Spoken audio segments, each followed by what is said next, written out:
Asia Siowo! Witajcie! Dziś pokażę Wam, jak w prosty sposób wybielić szyszki. Szczegółową listę wszystkich potrzebnych przedmiotów znajdziecie w opisie tego filmu. Do pojemnika z wybielaczem wkładam szyszki. Obciążam je, by nie wypływały ponad powierzchnię wybielacza.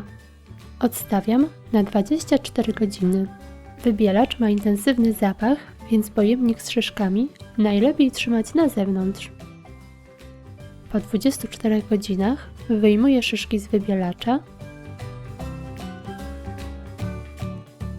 i myję dokładnie pod bieżącą wodą. Odstawiam w ciepłe miejsce, na przykład przy grzejniku. Dzięki temu szyszki pięknie się otworzą. I gotowe! Dzięki tej metodzie uzyskamy piękne, jasne szyszki. Możecie ich użyć do stworzenia przeróżnych dekoracji bożonarodzeniowych.